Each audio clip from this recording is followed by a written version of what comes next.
Hello दोस्तों, मैं सुहैल कुमार। दोस्तों, सुहैल रिसर्च फाउंडेशन में आपका स्वागत है।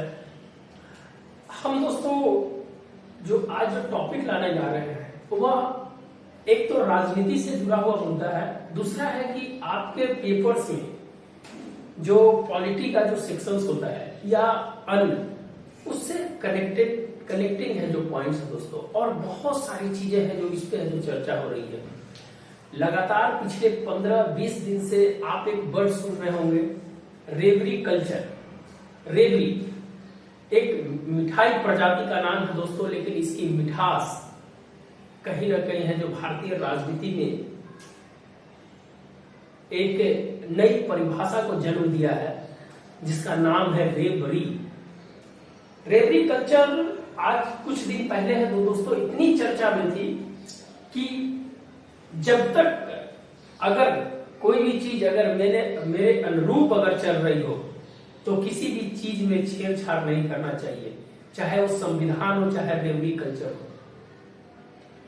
जब हमारे कंफर्ट जोन से जब हम बाहर चले जाते हैं तब है जो संविधान, कानून, न्याय, रेवरी कल्चर की है जो याद आती है। दोस्तों, हम उसी रेवरी कल्चर की बात कर रहे हैं कि जिसके चर्चा कहीं ना कहीं है जो भारतीय राजनीति की एक नई दिशा और दशा को है जो चेंज करने वाली है। वही रेवरी कल्चर जो दोस्तों है जो जिसकी मिठास कहीं ना कहीं एक पार्टियों को लगने के बाद उस मिठास में कहीं ना कहीं कड़वाहट डालने के लिए है जो दूसरी पार्टियों को है जो इस पे इंटरफेयर करना पड़ा। हम उसी रेवरी की बात कर रहे हैं दोस्तों, जिस रेवरी ने भारतीय राजनीति पे राज्य करने वाली वर्तमान राजनीतिक दल के बीच में एक ऐसी स्थिति पैदा हो गई है कि उस रेवरी कल्चर को रोकने के लिए उसका प्लान है जो कहीं ना कहीं है जो अभी से ही स्टार्ट हो गया, क्योंकि वो पार्टी धीरे धीरे अपनी जड़ें है जो मजबूत कर रही है। और जब जो जड़ें मजबूत हो रही है तो अन्य पार्टियों को भी इससे है जो डर लग रहा है। हम कुछ राजनीतिक बातें भी करेंगे दोस्तों, क्योंकि विश्लेषण करना ही मेरा है जो मेन मुद्दा होता है। हम विश्लेषण पे विश्वास करते हैं, तो हम इसी रेवरी कल्चर पे चर्चा करेंगे। हम संवैधानिकता की बात करेंगे, सरकार की बात करेंगे, न्यायपालिका की बात करेंगे, चुनाव आयोग की बात करेंगे और वर्तमान की आर्थिक व्यवस्थाओं पर भी बात करेंगे। और ये है जो पूरा है जो लेक्चर है दोस्तों आपके है जो बहुत ही इंपॉर्टेंट होने वाला है। अगर वीडियो अच्छा लगता है तो आप जो जरूर है जो लोगों के बीच है जो जरूर शेयर करें। दोस्तों, रेवरी कल्चर नाम क्या दिया गया है? रेवरी कल्चर।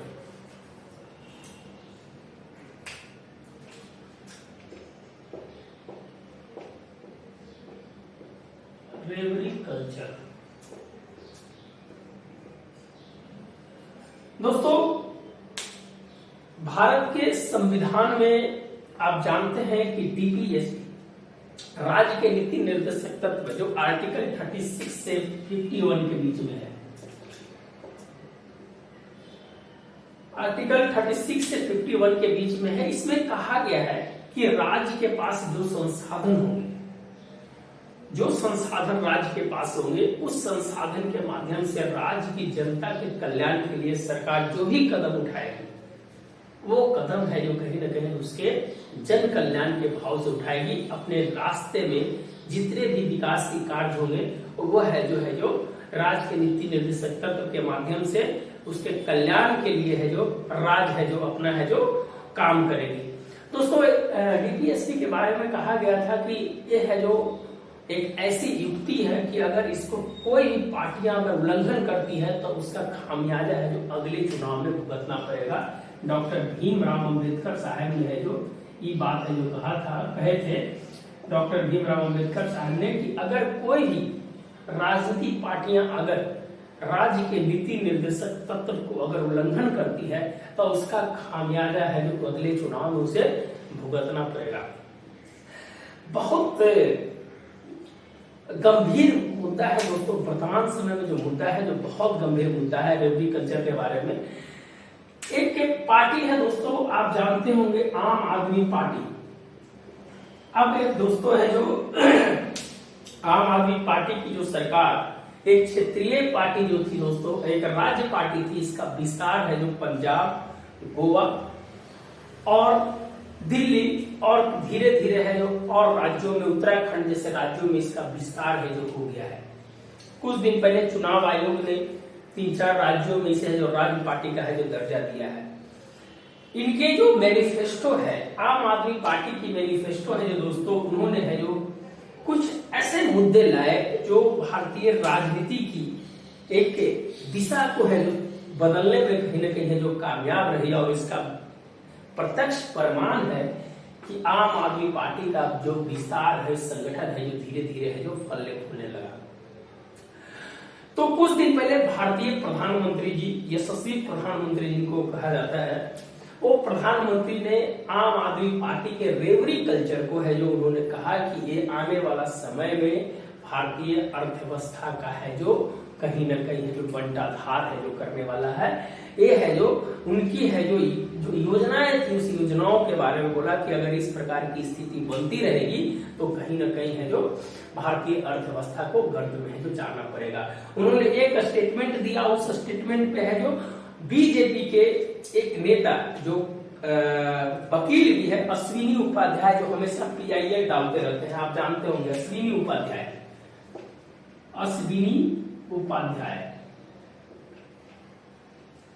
अश्विनी उपाध्याय ने इस रेवरी कल्चर के ऊपर है जो PIL डाला और बोला कि एक बहुत गंभीर मुद्दा है और जनता के सरोकार के लिए है जो इस पे है जो रोक लगाना है जो बहुत जरूरी है। दोस्तों एक चीज बता देते हैं कि जन कल्याण की अगर बात नहीं, अगर रेवरी से अगर उसकी तुलना कर दी जाए तो कहीं ना कहीं है जो उसमें राजनीति की बू है जो उसमें से आने लगती है। दोस्तों अगर जन कल्याण के बारे में अगर कोई भी पार्टियां बात करती है तो कहीं ना कहीं है जो वो है जो जनता के कल्याण के लिए बात करती है, जनता के हितों के लिए बात करती है, जनता के आकांक्षों अनुरूपों के अनुसार बात करती है, जनता के स्वामित्व जो गरीबी रेखा से नीचे। जानते हैं दोस्तों भारत में है जो 25% लोग गरीब हैं।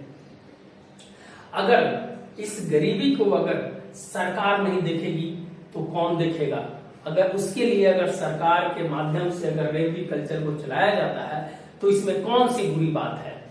सुप्रीम कोर्ट ने बोला कि रेवरी कल्चर जो है वो है जो कहीं ना कहीं है जो भारतीय अर्थव्यवस्था के आगे आने वाली जो हम 5 ट्रिलियन इकोनॉमी की जो बात करते हैं उसमें कहीं ना कहीं बाधक साबित हो सकता है। तो राज्य के एक चीज सही है कि हम राज्य को चलाने के लिए है जो क्या चाहिए, हमारे पास इनकम चाहिए। अगर राज्य है तो राज्य की आय कहां से आएगी? आय टैक्स से आएगी।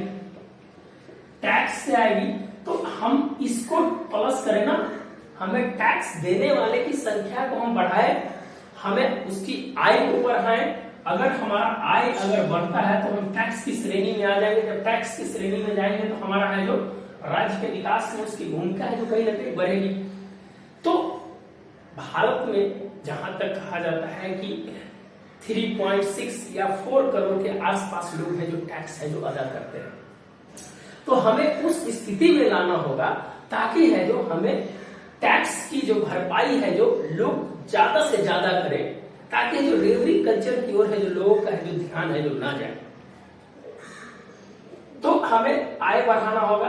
आय से जब बढ़ेगा तो टैक्स के स्लैब में वो आएगा और टैक्स देगा तब राज्य का विकास होगा। लेकिन कोई ऐसा राज्य नहीं है जहां पर है जो गरीबी की स्थिति नहीं है। चाहे आप बिहार ले लीजिए, बिहार की अगर बात करें दोस्तों कि पूरे भारत में 4 पर 1 गरीबी है तो बिहार में 2 पर 1 गरीबी है। ये जनसंख्या हम बता रहे हैं दोस्तों। बिहार की प्रतिदिन की आय है जो 138 रुपया है, लेकिन भारत की प्रतिदिन की आय 400 रुपया है। तो हर क्षेत्र के अलग अलग है जो मायने हैं, भौगोलिक मायने अलग है, वहां की जो पृष्ठभूमियां है जो अलग है, कुछ राजनीतिक पार्टियां हैं जो उनकी है जो मैनिफेस्टो अलग होती है। तो रेवरी कल्चर पर सुप्रीम कोर्ट का है जो क्या आया, सुप्रीम कोर्ट ने इससे है जो क्या है इसकी सुनवाई करने की बात बोली। तो सुप्रीम कोर्ट ने पहले बोला कि रेवरी जो है जन कल्याण जन कल्याण वर्सेस रेवरी कल्चर, इस पे डिफाइन करने की बात की। पहला तो ये डिफाइन करने की बात की। दूसरा है जो सुप्रीम कोर्ट का रेवरी कल्चर पर सुप्रीम कोर्ट की इंपॉर्टेंस जो बातें हैं उस बातें पर अब चल। दूसरी बात कि जो वर्तमान की स्थिति है, एक पक्ष बोला कि जन कल्याण की बात है, दूसरी पक्ष बोला कि रेवरी कल्चर है। अब इसमें है जो सुप्रीम कोर्ट ने कहा कि इसको साबित करने के लिए या इसके ऊपर विचार करने के लिए एक विशेषज्ञ कमेटी की एक है जो बैठक बनाई, विशेषज्ञ कमेटी की। और इसमें विशेषज्ञ कमेटी में है जो देश के टॉप संस्थाएं, नीति आयोग, IIM, कृषि, मैंने फिक्की, मैंने उद्योग परिषद, मैंने हर सेक्टर्स को है जो दोस्तों है जो विशेषज्ञ कमेटी में है जो रखने का फैसला लिया। लेकिन चुनाव आयोग ने यहाँ से है जो कहा कि हम है जो इस कमेटी में नहीं रहेंगे, क्योंकि हम है जो एक संवैधानिक संस्था है और संवैधानिक संस्था होने के नाते है जो लोगों की के प्रति जो मेरी क्रेडिबिलिटी है कहीं ना कहीं है जो कम हो जाएगी, इसलिए है जो चुनाव आयोग ने अपने से बाहर कर दिया। दूसरी चीज कि चुनाव आयोग ने 2013 में एक हलफनामा आया था, तमिलनाडु सरकार का था, उस पे है जो 2013 में बाला गोस्वामी वर्सेस तमिलनाडु राज्य 2013 में बोला था कि कोई भी राज्य है जो चुनाव के समय है जो घोषणा कर देता है कि है जो हम है जो इस प्रकार की फ्री व्यवस्थाएं है जो करेंगे ताकि है जो लोग जो जनता को है जो लुभाने में कहीं ना कहीं है जो वो है जो कामयाब होती है।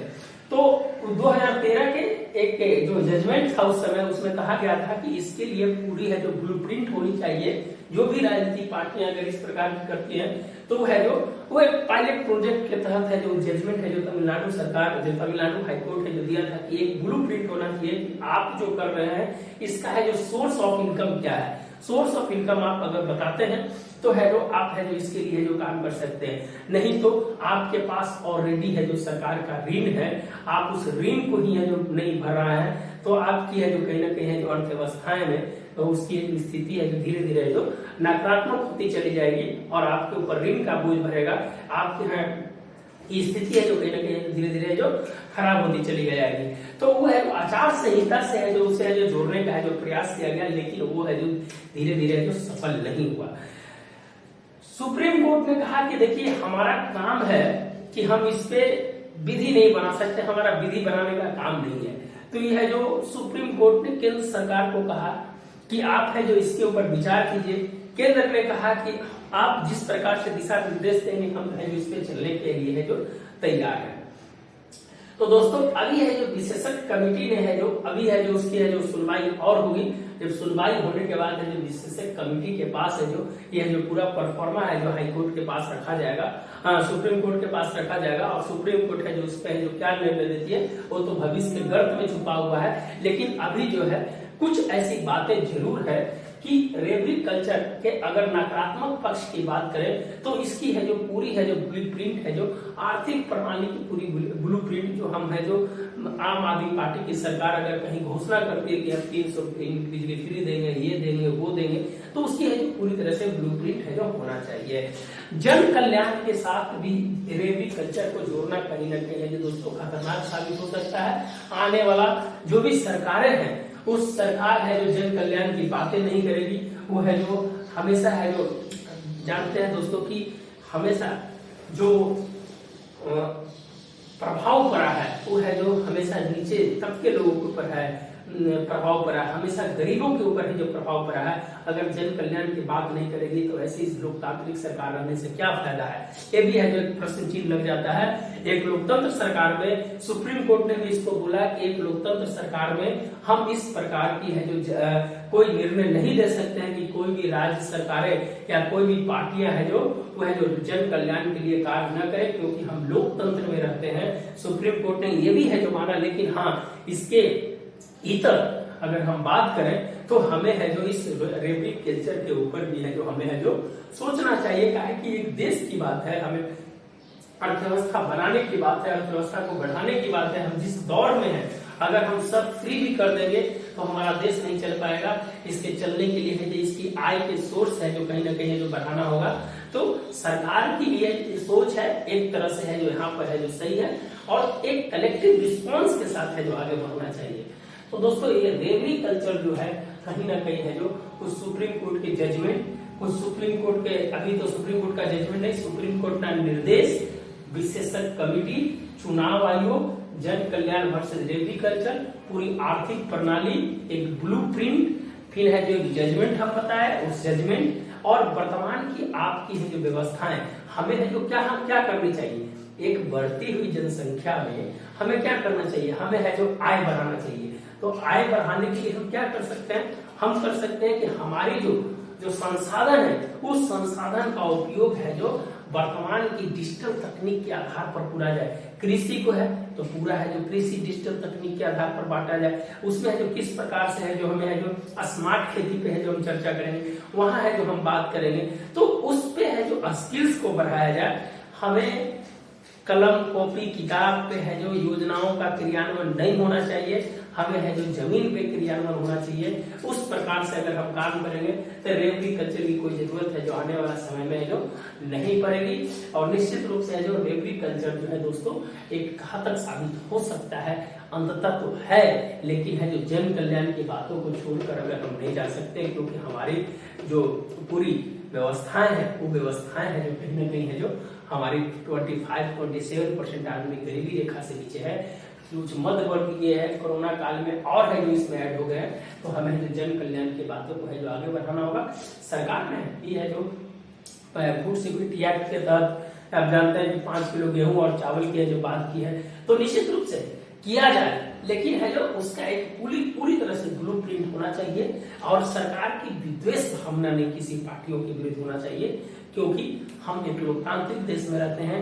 किसी भी लोकतांत्रिक देश में ये नहीं होता है कि हम किसी भी पार्टी की मैनिफेस्टो की आलोचना करने से पहले उसके तथ्यों को है जो जरूर है जो पकड़े। सिर्फ आलोचना ही किसी भी चीज का है जो समाधान नहीं है। उस समाधान के लिए आप एक सर्वदलीय बैठक की बात कीजिए, आप एक सर्वदलीय बैठक बुलाकर है जो इस पूरे मुद्दे पर चर्चा कीजिए। एक तरफा हमला है जो किसी भी पार्टियों पर नहीं होनी चाहिए। एज ए माय ओपिनियन, हमने है जो जितना रिसर्च किया दोस्तों कि बहुत सारे देशों में इस प्रकार की स्थितियां बन चुकी है, उसका पायलट प्रोजेक्ट पे भी पायलट प्रोजेक्ट भी है जो उसका हुआ है, कहीं कहीं सक्सेस हुई, कहीं कहीं अनसक्सेसफुल है। तो उस केस स्टडी को है जो पूरा है जो इजराइल की हम बात करें, ब्रिटेन की बात करें, अमेरिका की बात करें, तो इस तरह के जो बहुत सारे जगह पर जो वहाँ के चुनाव में इस तरह की जो चर्चा है जो की गई है, लेकिन वहाँ पायलट प्रोजेक्ट पे है।